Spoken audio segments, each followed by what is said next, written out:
संसाधन। संसाधन क्या होते हैं? वे वस्तुएं जिनका उपयोग मनुष्य अपनी आवश्यकताओं के लिए करता है या वे वस्तुएं जिनसे मनुष्य अपने कार्य को आसानी से कर सकता है उन्हें हम क्या कहते हैं? संसाधन कहते हैं। अब हम यहाँ पर पढ़ेंगे बेटा संसाधन का वर्गीकरण, क्लासिफिकेशन ऑफ संसाधन। यहाँ पर पढ़ेंगे संसाधन का वर्गीकरण। तो सबसे पहले बेटा हम वर्गीकरण पढ़ेंगे उत्पत्ति के आधार पर। उत्पत्ति के आधार पर, उत्पत्ति के आधार पर जो संसाधन होते हैं बेटा वो हमारे कितने प्रकार के होते हैं? दो प्रकार के संसाधन होते हैं। कितने प्रकार के होते हैं? दो प्रकार के संसाधन होते हैं। पहला हमारा होता है जैव संसाधन, जैव संसाधन, तथा दूसरा हमारा होता है बेटा अजैव संसाधन, अजैव संसाधन। तो उत्पत्ति के आधार पर संसाधन कितने प्रकार के होते हैं? दो प्रकार के होते हैं, एक जैव संसाधन, दूसरा अजैव संसाधन। अब सबसे पहले हम पढ़ेंगे जैव संसाधन। तो यहाँ पर हम हेडिंग डालते हैं जैव संसाधन। अब जैव संसाधन क्या होते हैं? वे संसाधन जो जीवित होते हैं, जिनमें जीवन होता है, उनको हम क्या बोलते हैं? जैव संसाधन बोलते हैं। जिन संसाधनों में जीवन पाया जाता है उन्हें हम जैव संसाधन बोलते हैं। तो जिनमें जीवन पाया जाएगा उन्हें क्या बोलेंगे? जैव संसाधन। तो ऐसी वस्तुएं जिनमें जीवन होता है और जिनसे हमें फायदा होता है उन्हें हम क्या बोलेंगे? जैव संसाधन बोलेंगे। जैसे देखो तो इसमें सारे वन्य जीव आ जाएंगे, वन्य जीव, कुत्ता, बिल्ली, मछली, मुर्गी, गधा, घोड़ा। बताओ गधे का प्रयोग किस लिए करते हैं? पता है तुम लोगों को? गधे का प्रयोग करते हैं बोझा ढोने के लिए, और घोड़े का प्रयोग करते हैं बोझा ढोने के लिए, और मछली मुर्गी को तो तुम लोग खा जाते हो, ठीक है। और कुत्ता बिल्ली को अपने मनोरंजन के लिए लोग पालते हैं, तो इनका भी उपयोग करते हैं। तो ये हो गया हमारे जैव संसाधन। अब सेकंड आता है अजैव संसाधन। अजैव संसाधन वे संसाधन जो निर्जीव चीजों से बने होते हैं, मतलब जिनमें जान नहीं होती और मनुष्य के लिए उपयोगी होते हैं, उन्हें हम क्या कहते हैं? अजैव संसाधन कहते हैं। जैसे इसमें हम क्या लिखेंगे? मिट्टी, चट्टान, धातुएं, ये सभी हमारे लिए उपयोगी होती हैं परंतु इनमें ध्यान नहीं होती। जैसा किसमें आता है बेटा? अजैव संसाधन में। अब सर कॉल आ रही है। मिट्टी, चट्टानें आदि ये कौन से हो गए? अजैव संसाधन। अब हम संसाधनों का दूसरा वर्गीकरण करेंगे किसके आधार पर करेंगे? अधिकार के आधार पर। अधिकार के आधार पर वर्गीकरण। अधिकार के आधार पर बड़ा संसाधन कितने प्रकार के होते हैं? अधिकार के आधार पर हमारे संसाधन होते हैं चार प्रकार के। कितने प्रकार के होते हैं? चार प्रकार के। कौन कौन से चार प्रकार होते हैं? सबसे पहले आता है व्यक्तिगत संसाधन,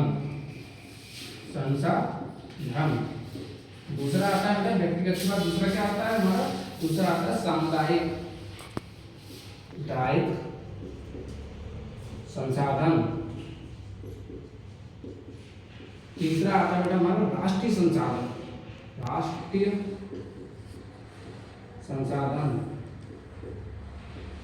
और चौथा आता है अंतरराष्ट्रीय संसाधन।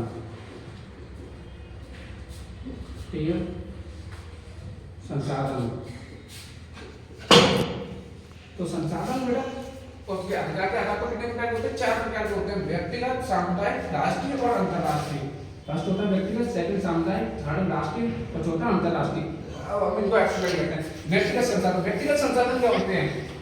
यहाँ पर हम ऐसे डालते हैं व्यक्तिगत संसाधन।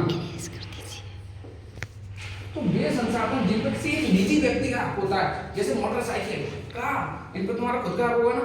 अब हम इसको मिटा देते हैं तो इसमें जगह नहीं बची है लिखने के लिए और ज्यादा लिख नहीं सकते हैं, इसलिए हम इसको सब साफ कर देते हैं, चमका देते हैं। अब हम पढ़ेंगे बेटा क्या? व्यक्तिगत संसाधन। सबसे पहले व्यक्तिगत संसाधन। व्यक्तिगत संसाधन को रिवाइज करूंगा। व्यक्तिगत संसाधन में होते हैं वे संसाधन जिन पर सिर्फ एक व्यक्ति का अपना निजी हक होता है, वो उसके व्यक्तिगत संसाधन होते हैं, उन पर सिर्फ उसी का हक होता है, कोई दूसरे का हक नहीं हो सकता, ठीक है। जैसे इसमें उदाहरण लिखूंगा मोटर कार, ये सब क्या है? व्यक्तिगत है। पानी का कुआं,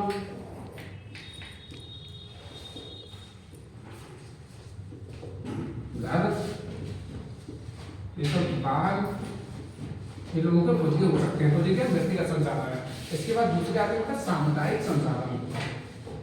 सामुदायिक संसाधन,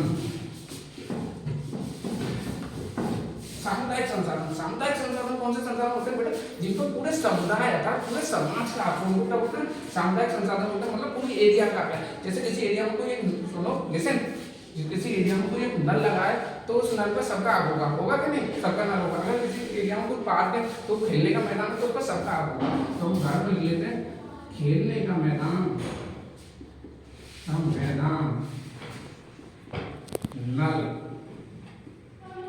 ठीक है। ये सामुदायिक धर्मशाला, धर्मशाला, इनमें क्या बेटा? सबका आग होगा, एरिया वाले पूरे लोगों का आग होगा। इसके बाद आता है थर्ड होता है हमारा राष्ट्रीय संसाधन। राष्ट्रीय संसाधन वे संसाधन जिन पे देश की सरकार का हक होता है, अर्थात जिनको इस्तेमाल पूरा देश कर सकता है और जिनका हक किसका होता है? देश की सरकार का होता है। उन्हें क्या बोलते हैं? राष्ट्रीय संसाधन। जैसे सड़कें, रेलवे लाइन, एयरपोर्ट, ये सब क्या है? राष्ट्रीय संसाधन। उसके बाद हमारा लास्ट आता है अंतरराष्ट्रीय संसाधन। राष्ट्रीय संसाधन, अंतरराष्ट्रीय संसाधन कौन से होते हैं पता है तुम लोगों को? नहीं पता तो मैं बताता हूँ। अंतरराष्ट्रीय संसाधन वे संसाधन होते हैं बेटा जिन पर सभी देशों का हक होता है और जिनका इस्तेमाल सभी देश कर सकते हैं, उनको होते हैं अंतरराष्ट्रीय संसाधन हो सकते हैं। जैसे समुद्र, सूर्य,